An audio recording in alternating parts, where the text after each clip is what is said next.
Здраво на сите! Поздрав до Токен Падок заедницата.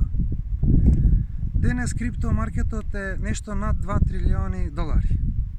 Криптомаркетот веќе го обзема секој медиумски простор насекаде во светот. Особено во последниве 2 години добива едно внимание што требаше многу поодамно да го добие. Криптомаркетот беше сметан како шега до 2017, до 2018, можеби и 2020 година. Беше сватен како шега затоа што луѓето буквално никаде во светот нема поим што е тоа крипто и што се случува. Денеска треба секој еден инвеститор да разбере дека криптомаркетот е денес во 2022 година е во корелација поврзан со сите од други маркети, светски маркети.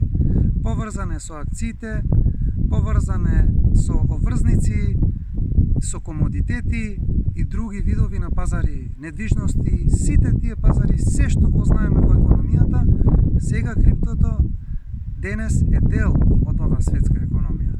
И покрај тоа што е едно сосема мало делче од само 2 трилиони. Замислете само берзата е некаде преку 70 трилиони долари. Замислете, имаме богатство на секаков вид на финансиски услуги и финансиски добра во циркулација во економијата во светот, што е негде, предпоставките се дека е над негде над 1 квадрилион.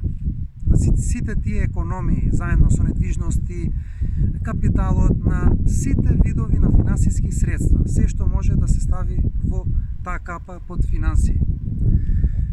Сега, денес конкретно сакав поконкретно, како секогаш, да зборувам за криптото, но меѓутоа денес сакав да ви кажам некои примери што бевме сведоци, што ги видовме. Зошто ова го зборувам, дека криптомаркетот е поврзан. Кога почнувате во било која инвестиција, конкретно сега во крипто, треба да знаете дека ако видите поместување на пазарот на акции, може да има поместување и на криптомаркетот, затоа што се уште криптомаркетот е мал и сепак веќе сега е влезен во финансискиот свет и голем дел на тие инвеститори што веќе се во крипто, се веќе биле преходно во други финансиски вложувања, да речам, во сите финансиски digital assets, било какви финансиски средства веќе они вложувале и преходно. Затоа имаме таа поврзаност. Доказ за ова што го зборувам беше падот на криптомаркетот на 24 март во 2020 година. Во тој период имавме краш на акциите, а тоа се случи како резултат на појавата на корона. Знаеме сите што се случи со короната, бесправно бевме затворени цел свет, намерно економиите беа сузбиени, особено на средните предпријатија и особено на обичниот човек. Таквите кризи секогаш биле и секогаш се и секогаш ќе бидат на товар на обичниот граѓанин. Ваквите кризи најбогатите нема да ги платат, никогаш не ги плаќале и нема да ги платат. Најбогатите не плаќаат даноци затоа што прават реинвест на парите, ги реинвестираат. Профитот го реинвестираат и не плаќаат данок. Данокот е само за сиромаси и за тие што за плата. Сега, имавме исто така еден, што сакам да доловам сега, за врска за криптомаркетот. Зошто е тој толку битен и треба сите да разберат кога веќе инвестираат во криптомаркетот, дека нема потреба да се плашат. Еве сега ќе ви објаснам уште еден пример. Најниско криптомаркетот ние имавме во 17 јули 2021, во 2021 зборувам, најниска точка на маркетот беше негде 1,3 трилиони долари. Најниската точка за 2022 за сега на почетокот на оваа година имавме негде 1,7 трилиони. Најниската точка во 2020 година беше под 177 билиони, односно милиарди. Што значи тоа? Дека секој најнисок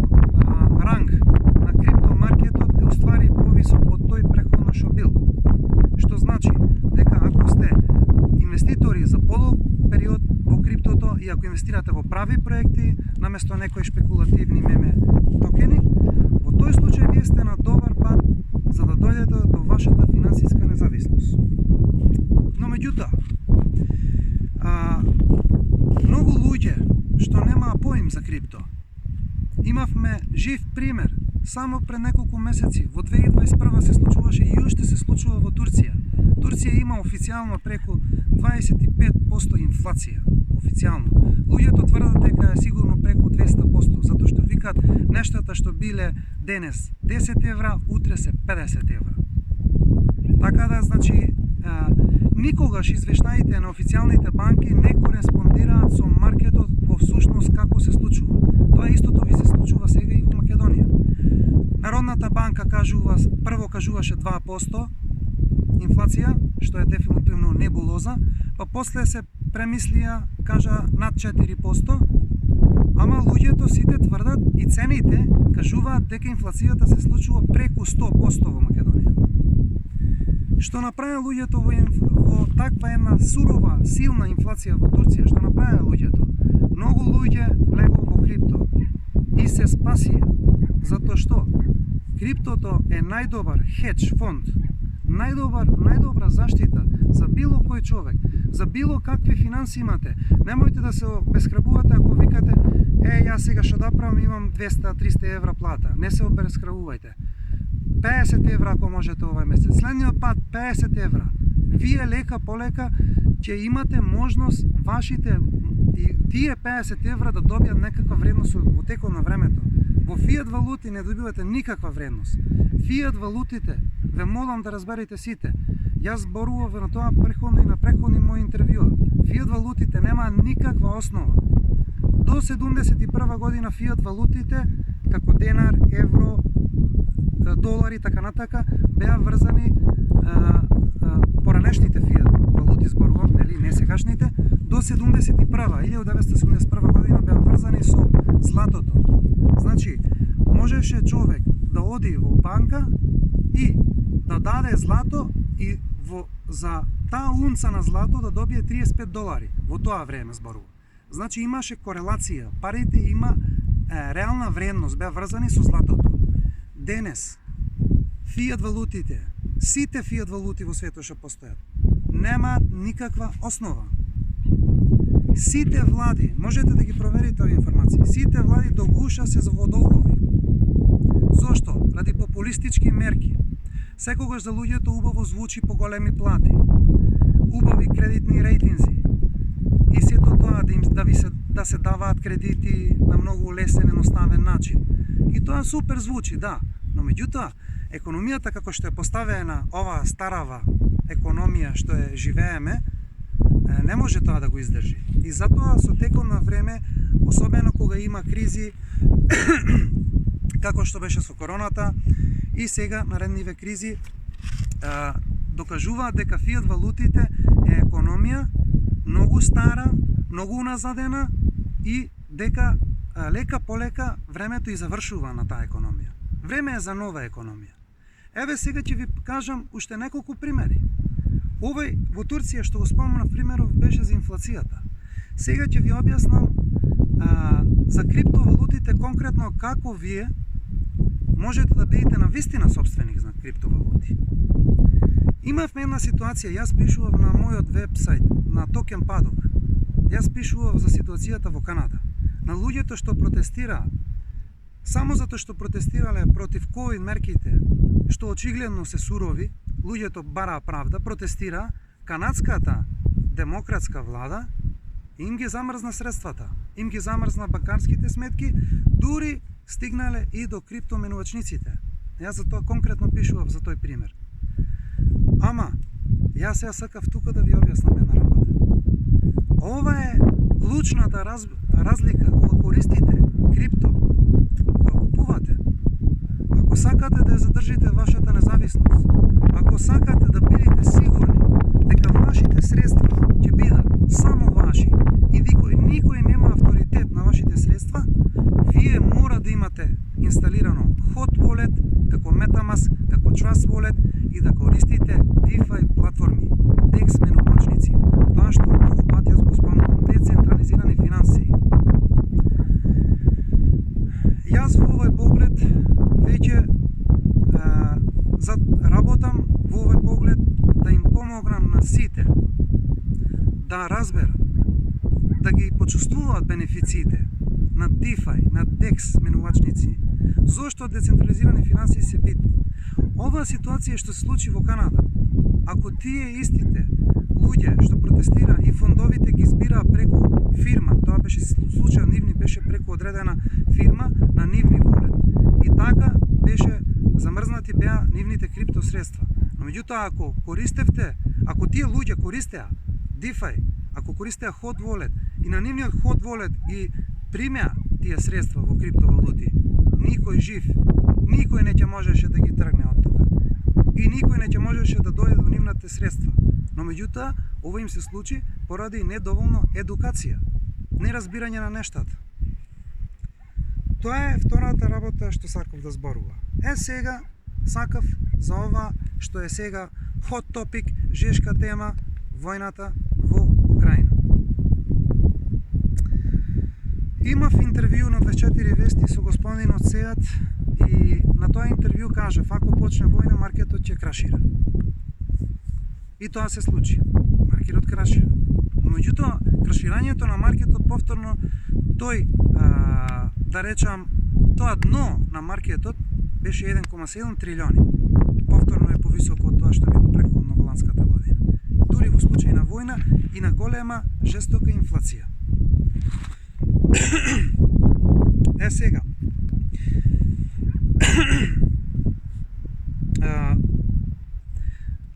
Употребата на крипто.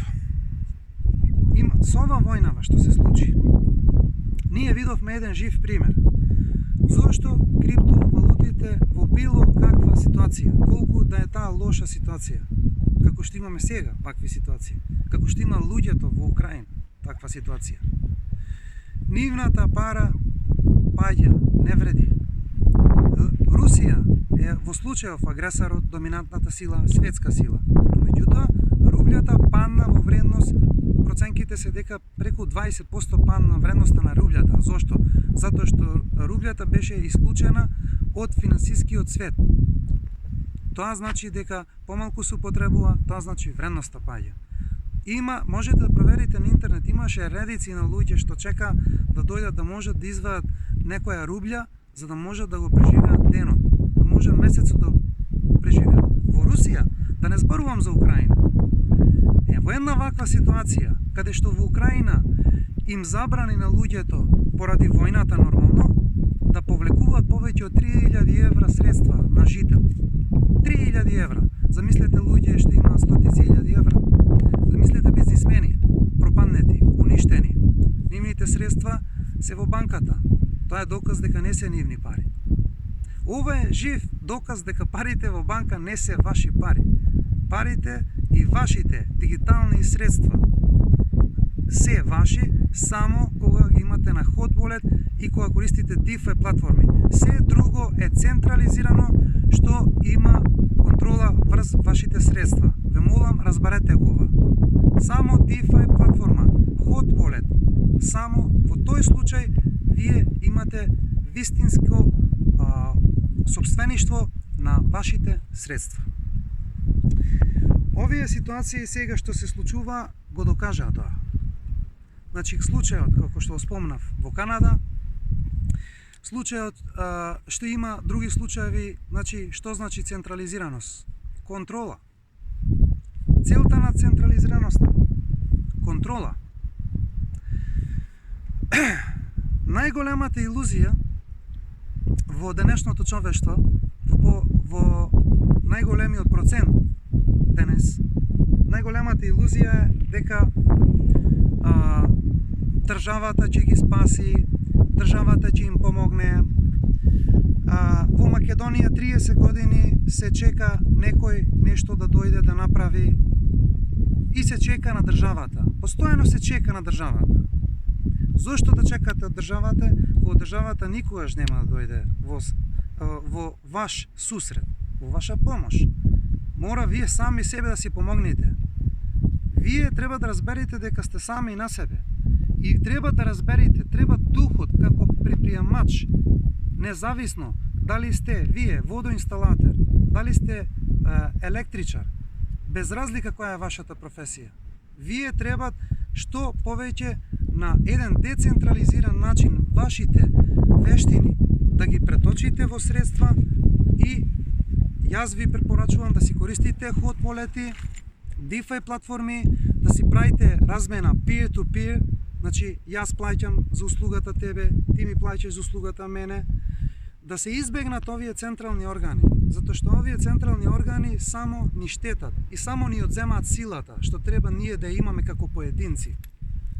Ова сега ќе завршам овој денес разговор, ќе го завршам, драги мои, со вас, со овој заклучок. Светот оди во една силна дигитализација. Вие сте сведоци, слушате Metaverse, дигитализација и така натака, постојано се спомнува. Од Facebook до криптосферата. Сите зборува за тоа. Дигитализација, неизбежно. Што значи тоа? Губење на вашите работни места. Роботизација. Што значи тоа? Губење на вашите работни места. Што мислите дека ќе имате поштар како работа? Камионџија, шофер? Па веќе имате автономни возила што сами возат. Што мислите дека со ова дигитализација и роботизација, кај оди поединецот, кај оди обичниот граѓанин, тој што чека од централата? Во пропаст, драги мои. Затоа што ова инфлација му ги јаде парите, работата не му е сигурна, затоа што цел живот се базира за една работа. Затоа што луѓето забораиле дека треба да се грижат за самите себе. Затоа што еве ви пред вас и инфлација, еве ви пред вас демократската Канада и еве ви пред вас сега ситуацијата Украина, Русија. Сега они примаат во криптовалути затоа што тоа е единствен спас. Затоа да уште еднаш да ви кажам дека сите тие што почнале да учат и да следат и тие што влегле порано во крипто, бидете среќни. Зошто? Затоа што не очекувајте богатство преку ноќ. Тоа не се случува. Може би со лотарија, но мислам дека лотаријата е данок на сиромави луѓе. Но меѓутоа, богатството е во душата, во вашата слобода, во вашата независност. Тука е богатството. Кога ќе го имате тоа богатство, ќе дојде и другото богатство. Останете ми со здравје. Поздрав до Токен Падок заедницата.